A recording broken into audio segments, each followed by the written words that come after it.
시청자 여러분 안녕하십니까? 뉴스9 윤종호입니다. 국무회의에 야당 출신 서울시장이 참석했는데 제대로 된 발언 기회를 얻지 못했습니다. 다양한 정책과 현안을 두루 다루며 생중계까지 하는 자리인데요.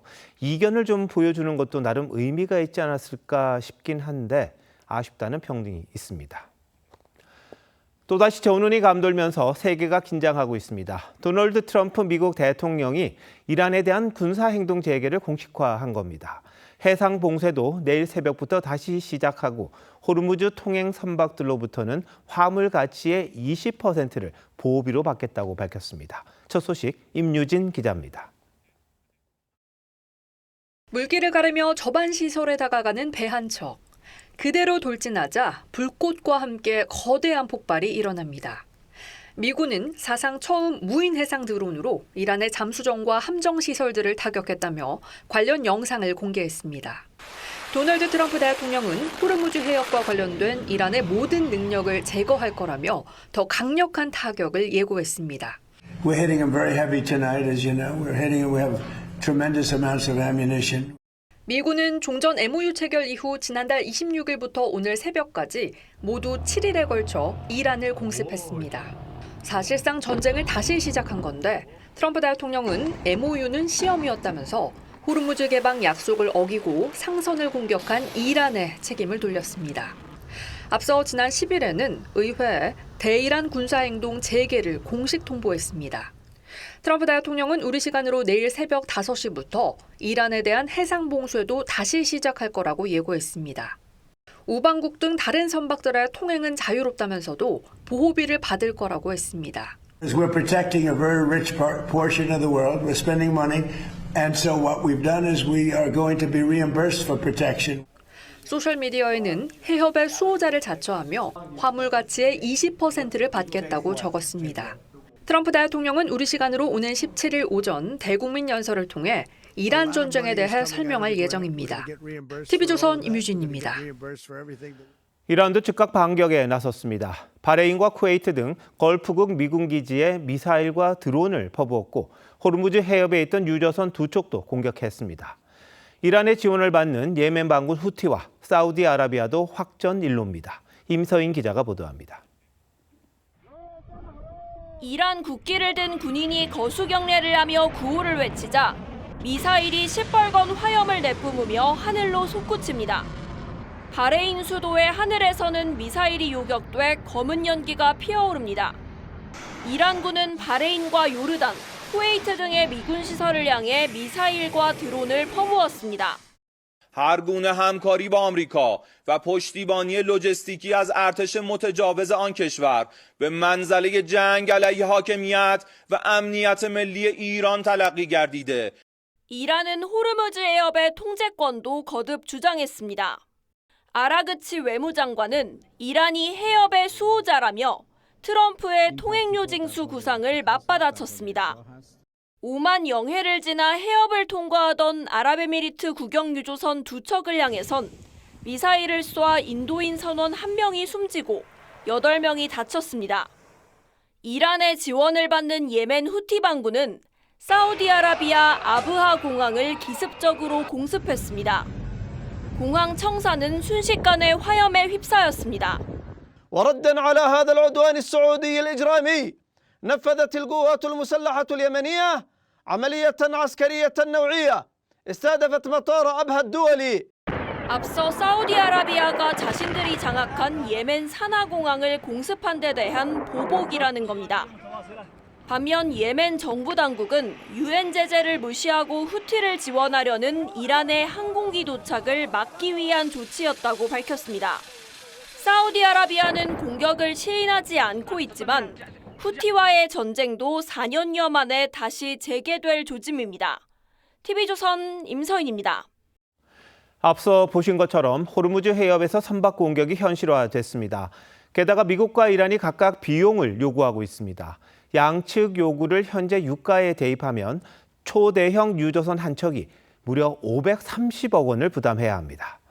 세계 경제에 어떤 파장이 있는 건지 이나라 기자가 계산했습니다. 국제유가는 하루 만에 10% 가까이 올랐습니다. 브렌트유는 배럴당 83.3달러로 전 거래일보다 9.6% 올랐고 미서부 텍사스산 원유도 9.4% 올랐습니다. 이미 오른 유가에 미국과 이란의 통행 비용까지 더해질 수 있습니다. 호르무즈를 지나는 초대형 유조선 한 척에는 원유 약 200만 배럴이 실립니다. 현재 유가를 적용하면 화물 가치는 약 2,500억 원입니다. 트럼프 대통령은 해협의 안전을 책임지는 대가로 통과 화물의 20%를 받겠다고 밝혔습니다. 이를 화물가에게 적용하면 약 500억 원입니다. 이란 측에서 거론된 선박 한 척당 최대 200만 달러, 우리 돈 약 30억 원까지 더하면 유조선 한 척의 부담은 530억 원으로 불어납니다. 단순 환산하면 배럴당 17.66달러, 원유 1리터당 약 167원이 추가되는 계산입니다. 문제는 이 비용이 선사에서 끝나지 않는다는 겁니다. 통행료와 보험료는 운임과 원유 가격이 반영되고 정유사와 항공사, 발전사와 제조업체로 넘어갑니다. 에너지 수입국은 무역 수지가 나빠지고 기업은 생산비가 늘어납니다. 물가가 다시 오르면 각국 중앙은행의 금리 인하도 늦어질 수 있습니다. 소비와 성장까지 위축될 수 있습니다. 국제해사기구는 국제해협 통행료 부과에 법적 근거가 없다는 입장입니다. 유엔 해양법 협약도 통과 통항권을 보장합니다. 실제 징수 여부와 별개로 가능성만으로도 유가와 운임을 끌어올릴 수 있습니다. 세계 석유 소비의 약 5분의 1이 지나는 호르무즈가 전쟁터를 넘어 세계 경제의 유료 관문이 될 수 있다는 우려가 커지고 있습니다. TV조선 이나라입니다. 이재명 대통령이 주재하는 국무회의에 오세훈 서울시장이 3연임에 성공한 뒤 처음으로 참석했습니다. 오 시장은 부동산 규제 완화를 건의하려고 했지만 두 번이나 발언권을 제지당해서 결국 서면으로 자료만 제출했습니다. 부동산 정책을 놓고 정부와 서울시가 기싸움을 벌이고 있습니다. 먼저 최민식 기자입니다. 국무회의에 참석한 오세훈 서울시장이 부동산 현안에 대한 발언 기회를 요청하자 한성수 국무총리가 제지합니다. 총리님, 저 서울시장 말씀 좀 드려도 될까요? 지금 이 건은 그냥 국민대토론회가 있으니까요. 그냥 요건으로 넘기면 좋겠습니다. 시장님 주실 거는 서류로 받도록 하겠습니다. 오늘 뭐 발언 기회를 안 주실 것 같으니까 그 보고서 내용으로 그럼 대체를 하겠습니다. 서울시의 재건축 재개발이 현재 어떻게 진행되고 있는지, 공급 물량이 많이 부족하다고 하는데 왜 그렇게 됐는지 현황 보고도 좀 넣어서 해주십시오. 공급 부족과 관련해 서울시의 책임이 적지 않다는 인식이 반영된 거란 해석이 나왔습니다. 오 시장은 회의가 끝날 무렵 발언권을 얻었는데 부동산 현안을 언급하려 하자 다시 이 대통령이 제지했습니다. 국무회의에서 꼭 여러 위원님들 모시고 그동안 서울시의 주택행정 관련해서 네, 그 얘기는 나중에 하시죠. 예. 앞서 오 시장은 지난 6.3 지방선거 후보 시절 부동산 민심을 국무회의에서 직접 전달하고 정책을 제안하겠다고 공언한 바 있습니다. 국민의힘은 정부 정책에 쓴소리가 나올 것 같으니 사전 차단하는 것은 편협한 불통 행태라고 꼬집었습니다. 정권의 부동산 실패로 피눈물을 흘리는 천만 서울 시민과 국민 전체에 대한 명백한 배신이자 오만한 선전포고입니다. 장동혁 대표도 다음 주 예정된 부동산 대토론회를 겨냥해 서울시장 말도 안 듣는데 국민 목소리는 듣겠냐고 지적했습니다. TV조선 최민식입니다. 네, 지금 보신 것처럼 부동산 민심을 전하겠다는 오세훈 시장의 발언은 제지당했죠. 그런데 국무회의 도중에 유튜브 청취자들의 댓글 투표를 유도하기도 했습니다. 특정 계층이 대상이 될 수밖에 없고 정답도 거의 정해진 듯한 형식이었는데 혹시 이걸 여론이라고 하는 건 아닌지 모르겠습니다. 국토부 주관 토론회에 대해서도 문제 제기가 잇따랐습니다. 이어서 이유경 기자입니다. 국무회의에서 부동산 현안에 대해 보고를 받던 이재명 대통령. 생중계되는 유튜브 댓글로 여론을 물어보자고 즉석 제안을 합니다. 실거주 1주택인데 초고가에 대해서는 좀 차별적으로 부담시키는 게 좋겠다에 동의하시면 1번, 그거 아니다 2번 한번 눌러주시면 좋겠습니다. 임기근 국무조정실장이 댓글의 90% 정도가 1번을 선택했다고 하자 이 대통령은 이어서 초고가 주택의 금액 기준도 투표에 붙였습니다. 이게 얼마 정도면 적정하냐. 그냥 앞 글자 한번 눌러보시면 어떻겠나 싶습니다. 대부분이 숫자를 써주셨는데요. 30억 써주신 분들이 많아요. 국토부가 주관한 토론회에서는 비아파트 활성화 방안과 대출 규제에 대한 의견이 나왔습니다. 정부가 신속한 공급을 얘기하면서 정작 사업이 진행되기 위해 꼭 필요한 자금줄은 막은 것은 모순이라고 느꼈습니다. 다만 다양한 여론을 듣겠다는 취지와 달리 참석자 상당수가 국토부 자문과 용역 등을 맡고 있는 것으로 알려졌습니다. 토론회 방식에 유감을 표하는 패널도 있었습니다. 여기에서 지금 얘기하는 국민들이 얼마나 국민들을 대표하고 있는지 잘 모르겠습니다. 그래서 일단 이 토론회에 전반적으로 좀 상당히 유감스럽고요. 익명을 요구한 한 부동산 전문가는 보고용으로 급하게 마련한 형식적인 토론회처럼 보였다고 말했습니다. TV조선 이유경입니다. 국무회의에서 제대로 발언하지 못한 오세훈 서울시장은 오후에 긴급 브리핑을 열었습니다. 규제 중심의 부동산 정책을 비판하면서 공급 확대를 위한 8가지 제도 개선을 정부에 요구했습니다. 김승돈 기자가 설명합니다. 오전 국무회의에서 발언 기회를 얻지 못한 채 발길을 돌려야 했던 오세훈 서울시장. 시청으로 돌아온 뒤 긴급 브리핑을 자청했습니다.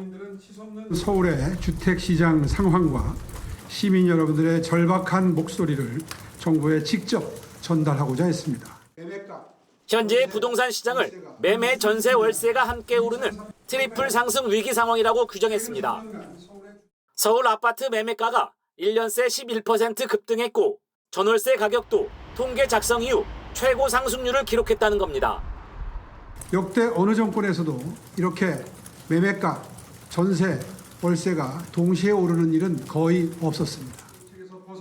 그러면서 3대 분야 8대 정책 과제를 정부에 공식 건의했습니다. 그 핵심으로 민간 공급 활성화를 주장했습니다.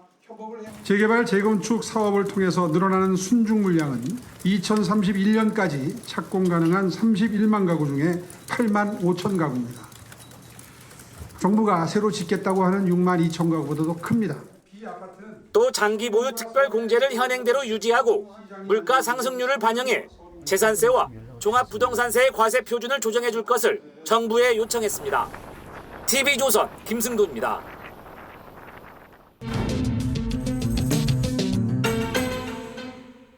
정치 연안에 한 발 더 들어가 궁금증을 풀어드리는 정치 더 시간입니다. 조선일보 배성규 정치 에디터 나오셨습니다. 자, 오늘 주제 알려주시죠. 네, 2.5 따로 국밥입니다. 네, 오늘 국무회의에서 오세훈 시장이 부동산 발언을 하려고 했다가 제지당했었죠. 네, 그렇습니다. 한성숙 총리와 이재명 대통령이 오 시장의 발언을 연이어서 제지했는데요. 대통령과 야당이 부동산 정책을 놓고 부딪히는 그런 모양새로 비쳤습니다. 청와대에선 공개회의 말미에 오 시장과 민형배 광주 전남시장 인사말이 예정돼 있었다. 그런데 오 시장이 갑자기 부동산 발언을 꺼냈기 때문에 제지한 거라고 그렇게 설명을 합니다. 네. 국무위원이 아닌 배석자는 의장이 허락했을 때 발언할 수 있는 게 맞긴 합니다. 네. 하지만 야당에서는 오 시장이 정부 정책과 다른 얘기하는 게 듣기 싫어서 그런 거 아니냐 이렇게 비판을 합니다. 정부는 공공주택 공급과 세금 규제 강화안을 지금 준비 중인데요. 네. 오 시장은 민간 공급과 세금 규제 완화를 요구하고 있습니다. 정치적 배경도 좀 작용한 것 같은 그런 인상인데요. 대통령과 맞서는 모습으로 존재감을 높이려는 오 시장에게 멍석 깔아줄 필요가 있느냐. 그래서 그렇게 했다. 이런 해석도 나오는데요. 예. 또 대통령이 뽑은 명픽 후보를 오 시장이 꺾었지 않습니까? 아, 그렇죠. 그러니까 그런 오 시장 발언이 달가울 리가 있었겠느냐. 또 이런 해석도 나옵니다. 자, 근데 과거에도 이런 적이 있었습니까? 처음이라고 합니다. 이 이명박, 박근혜, 윤석열 정부 때는요, 같은 당이고 정책 방향도 비슷하니까 제지당할 일은 없었다고 합니다.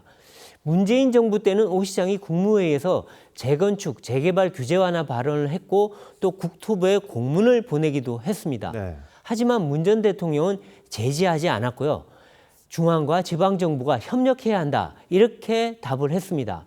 다만 오 시장의 제안 자체는 그때도 받아들이진 않았습니다. 그런데 이번에는 발언을 제지했고 또 정책 요구를 수용할 가능성도 거의 없어 보입니다. 자, 근데 어쨌든 오 시장이 대통령과 좀 만나자 이 면담 요청도 했잖아요. 네, 그렇습니다. 오 시장은 지난달 말에 청와대에 대통령을 만나서 부동산 정책에 대해서 말씀드릴 시간을 좀 달라 이렇게 요청을 했다고 합니다. 하지만 당시 대통령 순방 중이어서 성사되지는 않았습니다. 여권에서는 오 시장의 대통령 맞짱 전략에 말려들 필요가 없다 이렇게 얘기를 합니다. 네. 오 시장이 공공연하게 정부를 견제하겠다 이렇게 말을 하고 있는데 순수한 정책 협의 목적이 아니다는 겁니다. 반면 야권에서는요. 반대 목소리는 듣지 않겠다는 협량과 독선 아니냐 이렇게 또 반박을 합니다. 오늘 국무회의 분위기를 볼 때는요. 앞으로도 대화 가능성은 그리 높아 보이지가 않습니다. 네. 자, 근데 부동산을 좀 제대로 공급하려면 서울시와 협력해야 하는 것 아닙니까? 네, 맞습니다. 이 정부나 서울시나 한 목소리로요. 신규 주택을 적극 공급하겠다 이렇게 얘기합니다. 그러려면 양측이 원팀으로 협력하는 게 맞는 거거든요. 서로 싸우면서 따로 국밥식으로 가면은 성공하기가 힘듭니다. 정부는 공공부지를 중심으로 주택을 공급하겠다 이런 방침인데요. 또 오 시장은 민간 개발로 가야 한다 이렇게 주장을 합니다. 오 시장은 민간 공급 확대를 위해서는 각종 규제를 줄여야 한다 이렇게 주장을 하는데요. 정부는 오히려 집값만 올릴 수 있다 이렇게 반박을 하고 있습니다. 네. 부동산 세금도 양측 입장이 상반되고 있고요. 네. 오늘 보면요. 이 대통령이 오 시장한테 재건축, 재개발 지연 이유가 보고서에 담겼느냐 이렇게 두 번이나 얘기를 하거든요. 네. 이게 보면 일종의 당신 일은 잘하고 있느냐 이런 책임 추궁으로도 비치는 그런 측면이 있습니다. 알겠습니다. 근데 시장에선 정부가 이 규제 그리고 세금 강화로 갈 거다 이런 신호로 받아들이더라고요. 네, 그렇습니다. 오늘 주택 공급 토론회가 열렸었거든요. 근데 실질적 대책이 안 보여서 맹탕 관제 토론회 같다 이런 지적이 나오곤 했습니다. 네. 내일부터 대출 세금 분야 토론회가 열리는데요. 이게 정부 대책의 핵심 같다는 겁니다. 오늘도 대통령이 국무회의 중에 고가주택 보유세 인상에 대해서 유튜브 실시간 조사를 벌였죠. 네. 세금과 대출 규제 강화책이 도입될 가능성이 상당히 커 보입니다. 하지만요. 확실한 공급 대책이 없는 세금 규제 강화는 역작용을 일으킬 수 있다. 또 부동산만은 여야 협치로 가야 성공할 수 있는 거 아니냐 이런 우려가 나오고 있습니다. 뭐 예전에도 한번 봤던 정책 같은 그런 네. 느낌이거든요. 그때 성공했었는지 다들 기억을 할 것 같습니다. 네, 문재인 어게인 이런 얘기도 나옵니다. 알겠습니다. 베이디터 잘 들었습니다.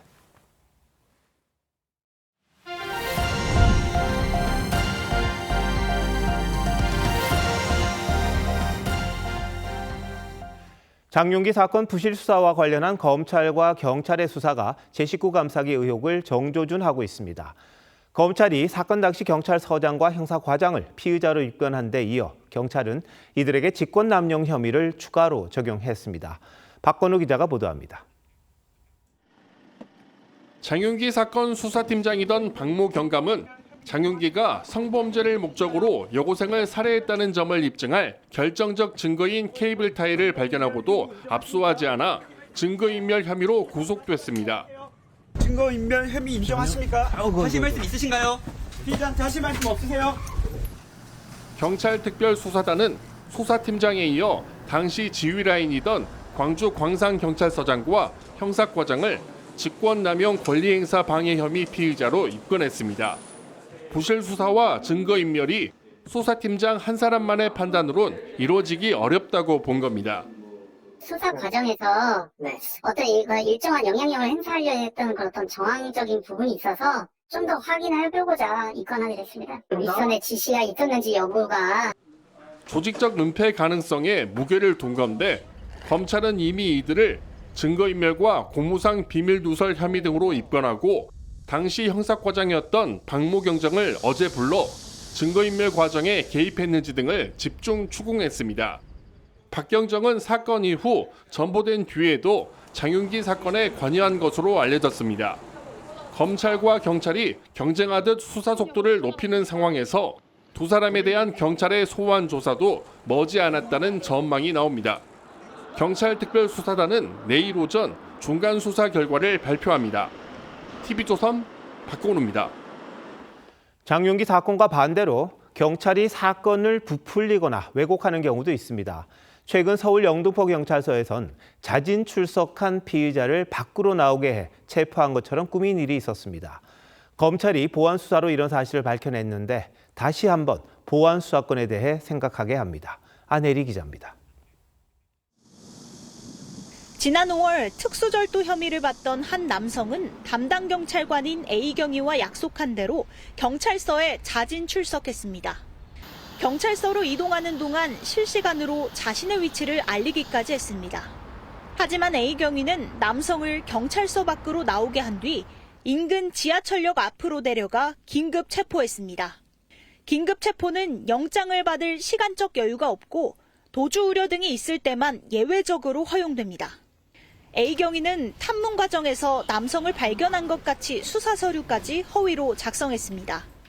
검찰은 최초 사건을 보완 수사하는 과정에서 A경위의 불법 행위 정황을 파악했습니다. 검찰은 절도 피의자로부터 자진 출석했는데 갑자기 체포됐다는 진술을 받았고 이후 통화 녹음과 CCTV 영상까지 확인했습니다.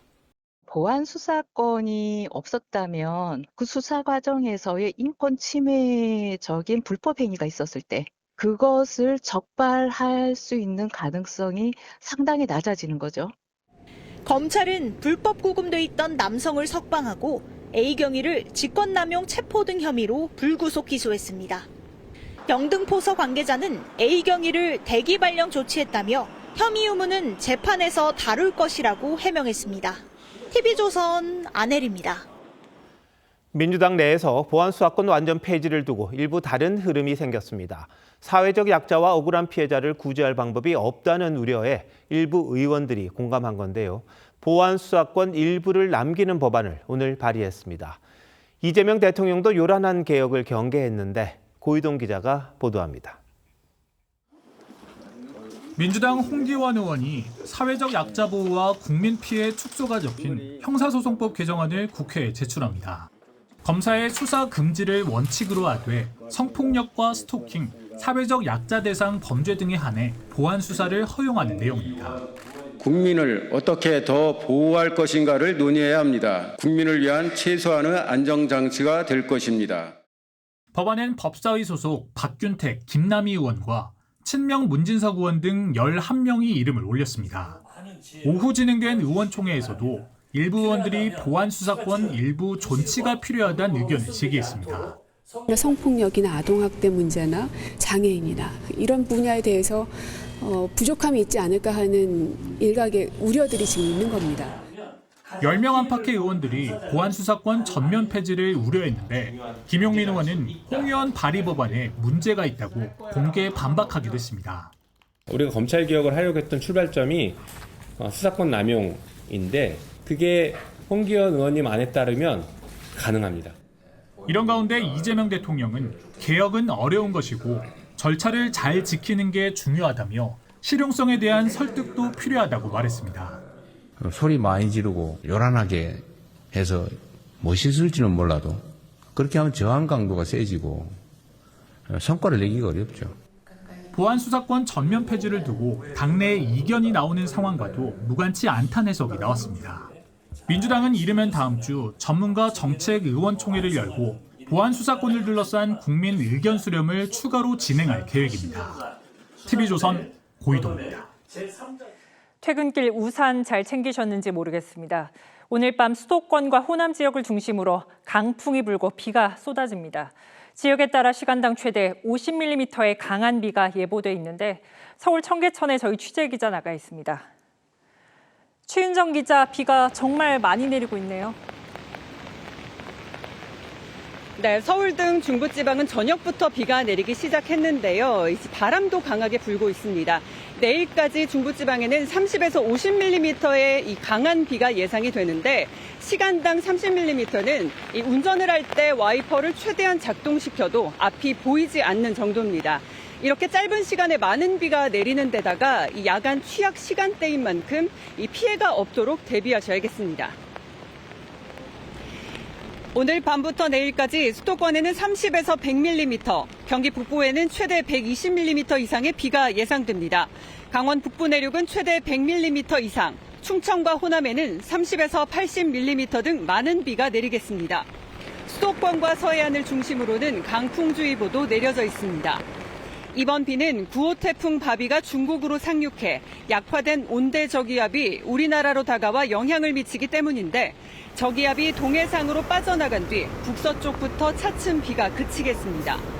장맛비가 내리면서 폭염의 기세가 한풀 꺾이겠지만 내일 서울의 한낮 기온이 30도, 광주와 부산이 31도, 포항은 37도까지 오르겠습니다. 따뜻하고 습한 공기가 계속해서 영향을 주는 그러한 기간으로 접어들기 때문에 계속해서 폭염과 열대야에 대한 대비나 준비는 꼭 해주셔야 됩니다. 모레 오후부터는 서쪽에서 다시 활성화된 정체전선이 진입해 주말까지 전국 곳곳에 비가 내리겠습니다. 지금까지 서울 청계천에서 TV조선 최윤정입니다. 영남권에는 35도를 넘나드는 찜통더위가 이어졌습니다. 이렇게 계속되는 폭염은 농민들의 애간장을 태우고 있습니다. 소들이 지치지 않도록 축사 안에 물을 계속 뿌려보지만 역부족이고 생선 바구니에 올려놓은 얼음은 금세 녹아버립니다. 김동영 기자가 현장 취재했습니다. 34도를 웃도는 날씨에 어시장엔 손님조차 뜸합니다. 상인들은 연신 부채질을 하며 생선이 상할까 바구니에 얼음을 채우기 바쁩니다. 불과 30분 전에 얼음을 채워놨던 생선 바구니입니다. 찌는 듯한 더위에 얼음은 대부분 사라져 있습니다. 생선을 팔아 버는 돈보다 얼음값이 더 든다며 일부 상인은 아예 장사를 접었습니다. 전부 다 자리 더워서 비어. 얼음값 많이 들고 손님도 없고 고기도 다 익어버리고. 내리쬐는 햇볕에 달궈진 축사 지붕. 대형 선풍기를 틀고 연신 물을 뿌려보지만 내부 온도는 36도까지 치솟았습니다. 소들이 지칠까 농민은 애가 탑니다. 10%에서 20%는 줄어든다고 봅니다. 소도 더우면 사료도 많이 끓이고 또 스트레스를 많이 받으니까. 40도를 넘나드는 비닐하우스에서 작업하는 건 엄두도 못 냅니다. 견디기 힘들지 뭐야. 디기 한낮에는 디기 못 따요. 아침 일찍이 새벽 3시나 4시 이렇게 나가고 아침 좀 따고. 오늘 경북 경산과 포항의 낮 최고 기온이 35도 안팎까지 오르는 등 영남 지역엔 폭염특보가 내려졌습니다. 전국적으로 비 소식이 있지만 더위의 기세는 쉽게 꺾이지 않을 것으로 보입니다. TV조선 김동영입니다.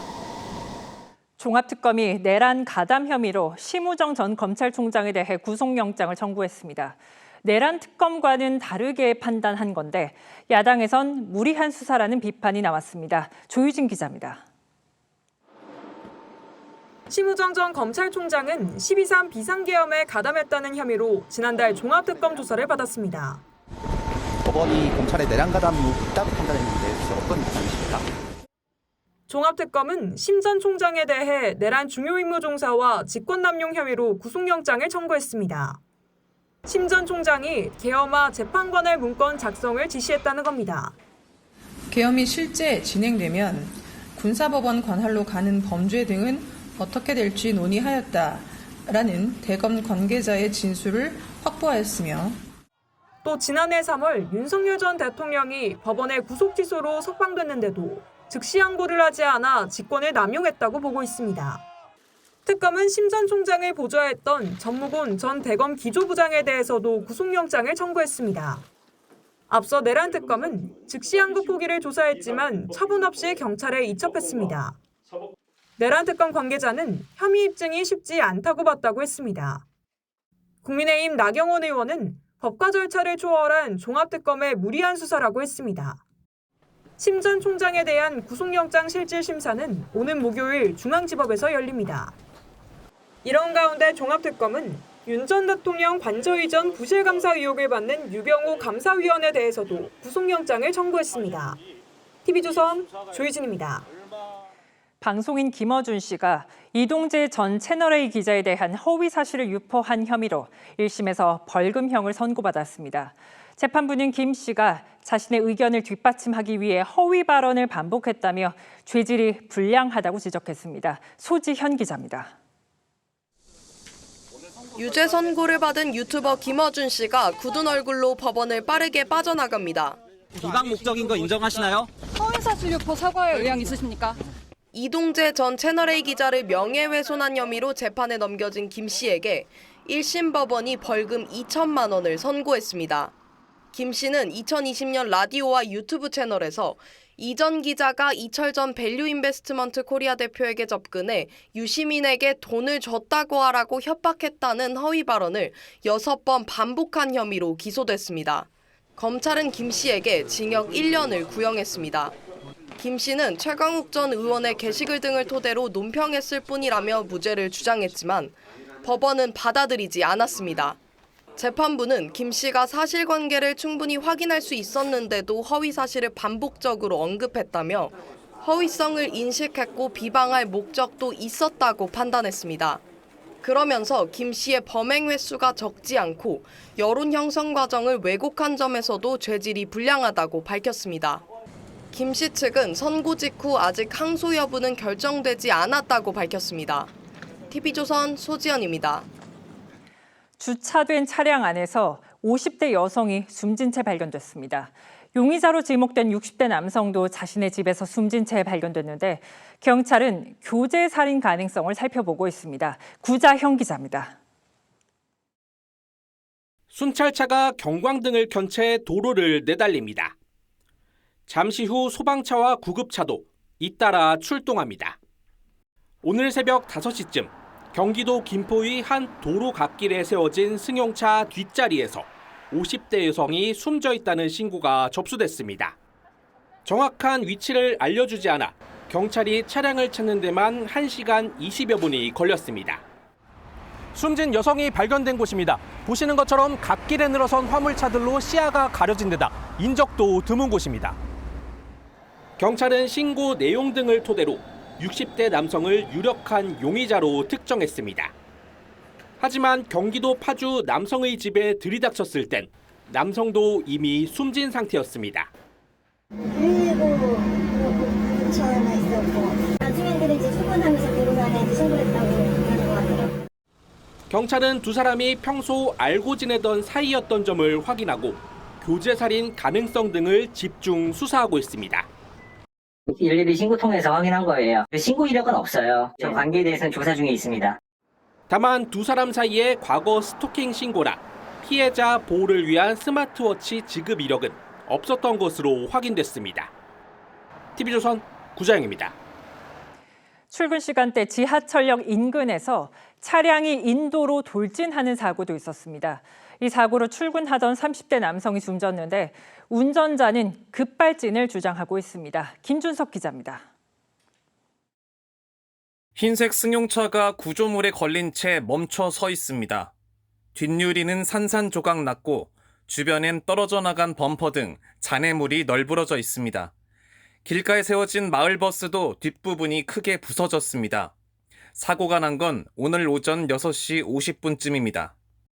경기도 성남 수인 분당선 정자역 인근에서 50대 여성 운전자가 몰던 차량이 정류장에 멈춰 서 있던 마을버스를 들이받은 뒤 인도로 돌진했습니다.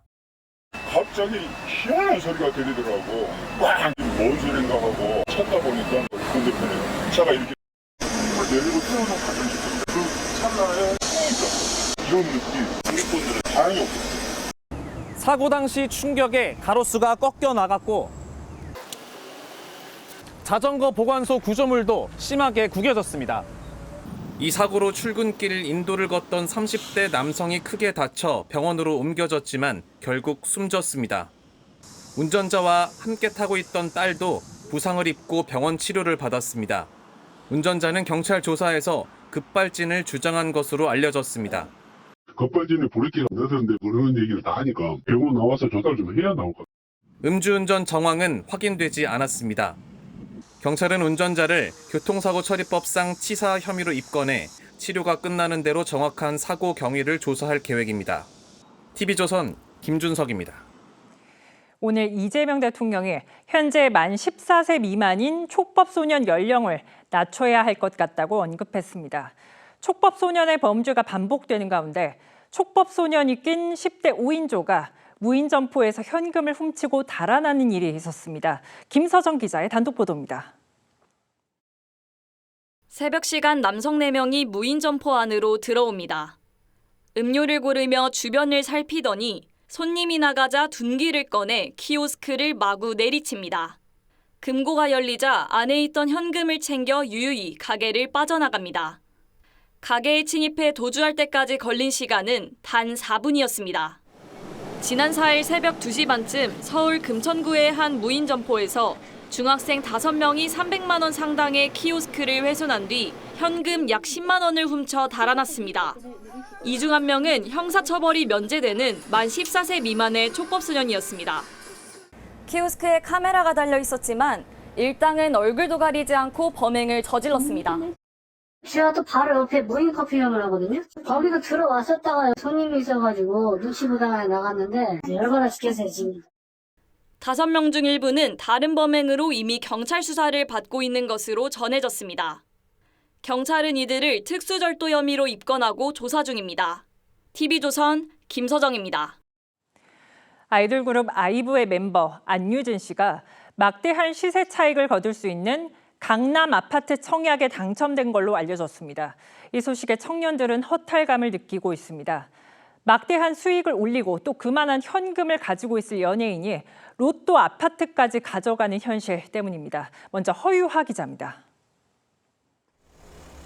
3000세대 대단지로 오는 9월 입주를 앞둔 서초구의 한 아파트. 2년 전 청약 경쟁도 치열해 평균 경쟁률이 90대 1에 달했습니다. 이 아파트 전용 면적 84제곱미터의 분양가는 22억 원대였지만 지금 호가는 40억 원까지 뛰었습니다. 시세 차익이 최소 15억 원이 넘습니다. 매도 하시려는 분들이 이 정도 금액은 받고 싶다. 계속 가격이 오르고 있어서. 최근 유명 아이돌 그룹 아이브 멤버 안유진 씨가 이 아파트 청약에 당첨된 사실이 뒤늦게 알려졌습니다. 정부가 청년층에게 기회를 준다며 가점을 따지지 않은 추첨제를 확대했는데 안 씨는 추첨제를 통해 당첨된 걸로 보입니다. 이런 사실이 알려지자 온라인에선 그들만의 리그, 2030 무주택자를 바보 만든 것이라는 성토가 이어졌습니다. 이 아파트는 2년 전 분양을 받은 만큼 지금의 대출 규제를 받진 않습니다. 하지만 지금은 22억 원 아파트는 4억 원까지만 대출이 가능해 최소 18억 원을 가진 현금 부자만 사실상 청약이 가능합니다. 서울 아파트 평균 매매 가격 자체가 15억이 넘어간 상황이라서 서울 아파트를 청년들이 매입하는 것 자체가 사실 굉장히 쉽지 않은 일이 돼버린 거는 사실입니다. 정부의 아파트 청약 추첨제 확대와 대출 규제가 맞물리면서 고소득층이 로또 청약의 혜택을 입는 일이 벌어지고 있습니다. TV조선 허유입니다.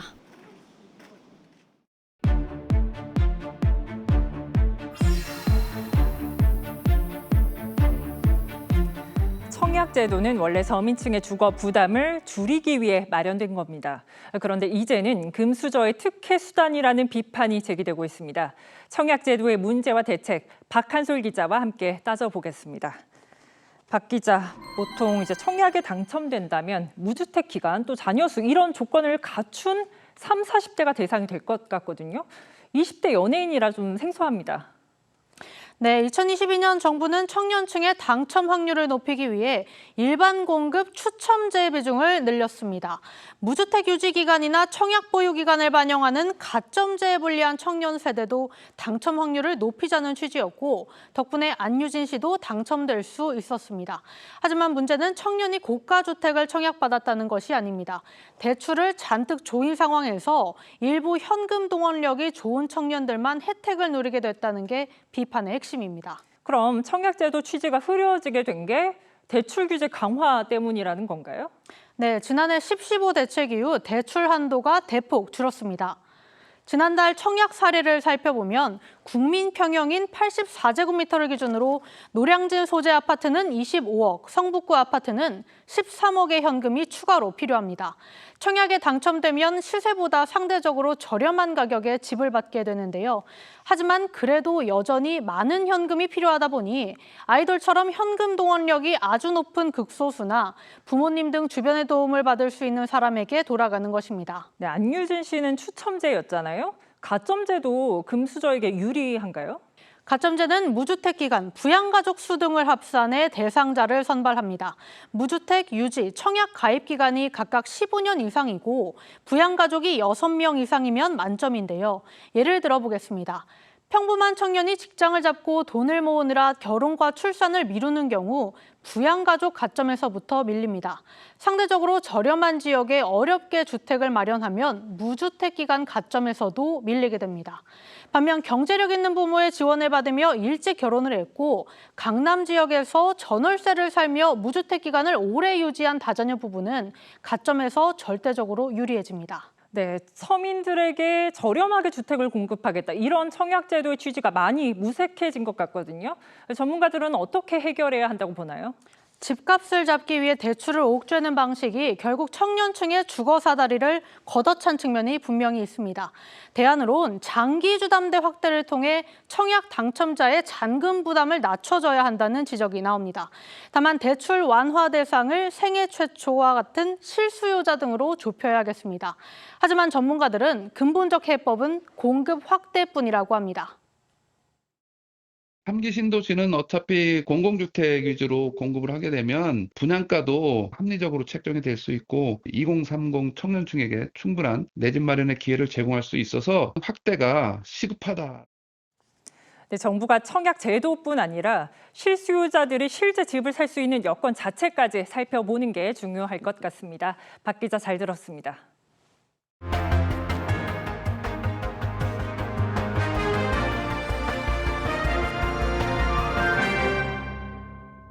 이재명 대통령의 공약이었죠. 정부가 청년층 탈모의 건강보험을 지원하려다 호된 비판을 받고 있습니다. 복지부는 이 정책 추진 근거로 복지부 내부 설문조사를 지목했는데 그 자료를 저희 TV조선이 입수했습니다. 청년층만 지원하자는 의견 절반도 안 됐습니다. 차정승 기자의 단독 보도입니다. 청년 탈모 건강보험 적용은 이재명 대통령의 대선 공약이었습니다. 이재명을 뽑는다고요? 이재명은 힘든 겁니다. 보건복지부는 청년 탈모 건보 적용을 검토했고 정은경 장관은 건강보험공단 설문조사에서 긍정적인 답변이 많이 나왔다며 추진 근거를 댔습니다. 건강보험공단이 지난 4월 900여 명의 자체 모니터단을 대상으로 진행한 온라인 설문이었습니다. 그런데 TV조선이 이 설문조사 결과를 입수해보니 정 장관의 말과는 차이가 컸습니다. 청년층만 한정해 지원하자는 답변은 40%에 그쳤습니다. 오히려 전 연령대에 지원하고 중증도에 따라 차등 지원하자는 의견이 60%를 넘었습니다. 복지부는 정부안이 확정되지 않았다는 이유로 재정이 얼마나 들지도 구체적으로 밝히지 않았습니다. 결국은 청와대의 문제인데 보건복지부는 중심을 잡지 못하고 있다가 그 부담을 다 떠안은 꼴입니다. 복지부 관계자는 탈모뿐 아니라 청년의 건보 혜택을 늘리는 방안을 논의 중인 상황이라고 설명했습니다. 복지부는 지난 4일 대국민 토론회를 거쳐 여론을 수렴한 뒤 본격 추진할 예정이었지만 반대 여론에 부딪혀 토론회조차 열지 못했습니다. TV조선 차정수입니다. 당대표 선출 방식을 두고 진통을 겪었던 민주당이 선호 투표제를 도입하기로 했습니다. 정청래 전 대표는 쿨하게 수용하겠다고 말했지만 친청계로 꼽히는 이성윤 최고위원은 반발하면서 자리에서 물러났습니다. 당권 주자들 간 신경전도 갈수록 거칠어지고 있습니다. 황정민 기자입니다. 예정이 없던 최고위원 회의를 소집한 민주당이 전준희 결정대로 당대표 선거에 선호 투표제를 도입하기로 했습니다. 당원 당규 위반이라며 선호 투표제에 반대했던 이성윤 최고위원은 회의 도중 퇴장한 뒤 최고위원직을 사퇴했습니다. 도저히 용납할 수가 없고 오늘부로 최고위원직을 내려놓겠습니다. 선출직 최고위원 5명 가운데 1명을 청년 몫으로 분리 선출하는 방안은 부결됐습니다. 이에 대해선 반대로 친명계 쪽에서 비판 목소리를 냈습니다. 부결시킨 이 최고위 전부 다 사퇴해야 됩니다. 자격 없습니다. 당권 주자들이 각자 수용 의사를 밝히며 전대 규칙을 둘러싼 내홍은 일단락됐지만 신경전은 오늘도 이어졌습니다. 김민석 전 총리는 당 대표직을 대권에 이용하지 않겠다고 한 정청래 전 대표를 직격했고 송영길 의원도 원색적인 표현으로 당정 엇박자 논란을 부각했습니다. 지금 누가 대선에 관심이 있습니까? 굉장히 뜬금없죠. 이재명을 몇 번 외친다고 그게 무슨 명청 대전이 없어집니까? 예. 그걸 스토커라고 그럽니다. 스토커. 정 전 대표는 김어준 씨 유튜브 방송에 출연해 평택을 재선거에 공천을 하지 말았어야 했다고 말했습니다. 6.3 지방선거 전에 합당이 성공했으면 어땠을까 이런 좀 생각도 혼자 많이 좀 하게 되고. 다만 조국혁신당과의 합당에 대해선 무릎 꿇고 악수하느냐며 흡수합당을 언급한 김 전 총리를 에둘러 비판했습니다. TV조선 황정민입니다. 2차 종합특검이 한동훈 의원에게 내렸던 출국 금지 조치를 석 달 만에 해제했습니다. 그런데 왜 이런 조치를 했었는지 이해가 잘 되지 않는다는 지적입니다. 출국 금지를 2차례 연장까지 했는데 조사한 적이 단 한 번도 없기 때문입니다. 한 의원은 선거용이었다고 반발하며 법적 조치에 나서기로 했습니다. 이태희 기자의 보도입니다. 출국 금지 조치가 내려진 건 한동훈 의원이 부산 북구가 보궐선거 출마를 준비하던 지난 4월입니다. 윤석열 정부가 검찰의 쌍방울 대북 송금 수사에 개입했다는 의혹과 관련해 당시 법무장관이던 한 의원도 수사 대상에 포함된 겁니다. 국가 권력에 의한 초대형 국정농단 의심 사건이라고 보고 있습니다. 이후 출국 금지 조치는 모두 2차례 연장돼 90일간 유지되다 특검이 재연장을 신청하지 않으며 어제 자정 해제됐습니다. 출국 금지 기간 한 의원에 대한 조사는 단 한 차례도 이루어지지 않았습니다. 하지만 여권에선 선거 기간 출국 금지된 후보라는 점이 공세 소재로 활용됐습니다. 출국 금지가 돼 있지 않습니까? 그 당시에 이미 본인 법무부 장관으로서 그 지휘 책임에서 한 의원은 선거 방해용 출국 금지였다며 특검과 법무부를 향해 무슨 이유로 출국 금지를 했는지 정보 공개 청구를 통해 밝히겠다고 반발했습니다. 손해배상 청구 등 법적 조치 역시 검토할 계획입니다. 이건 범죄입니다. 손해배상 청구라든가 필요한 법적 조치도 진행할 생각입니다. 이대로 넘어갈 생각 하지 마시라는 말씀드립니다. 한 의원은 절도가 일어났다고 경비원을 없애냐며 여당의 보안 수사권 폐지 추진도 비판했는데 민주당이 언론 플레이라고 맞불을 놓자 공개 토론도 제안했습니다. TV조선 이태희입니다.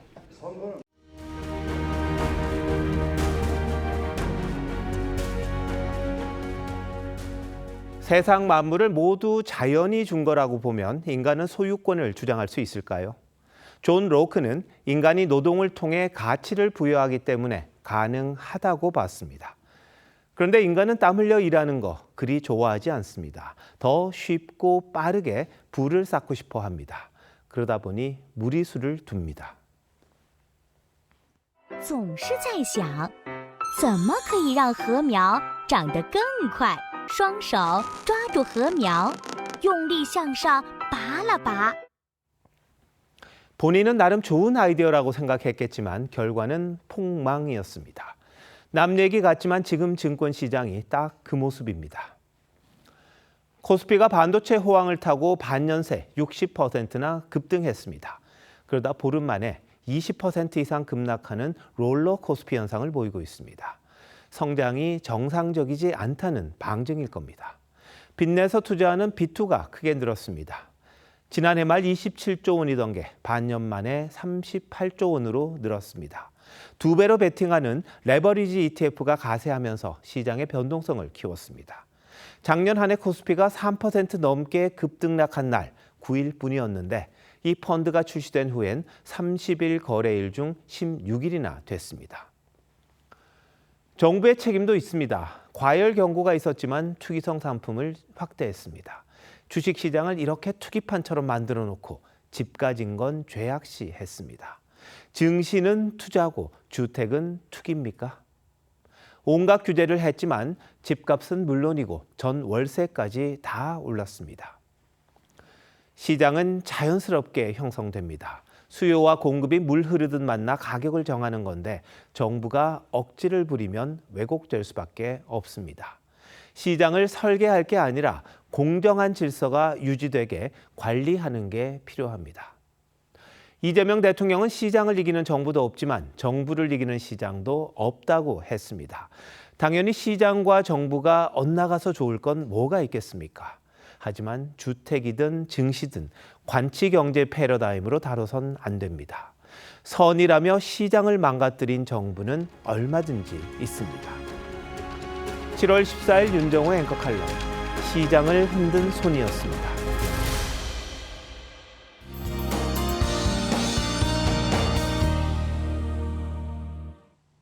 초복인 내일도 전국에 비가 내리겠습니다. 밤사이 중부지방과 전북을 중심으로 시간당 20에서 50mm의 집중호우가 쏟아지는 곳이 있겠습니다. 내일까지 예상되는 비의 양은 경기 북부에 최대 120mm 이상, 서울 등 그 밖의 수도권은 30에서 100mm의 비가 내리겠습니다. 전국 곳곳에 이어지는 비는 내일 오후부터 차차 그치겠습니다. 또 비바람도 예상됩니다. 강한 비와 함께 전국 대부분 지역에는 바람도 강하게 불겠습니다.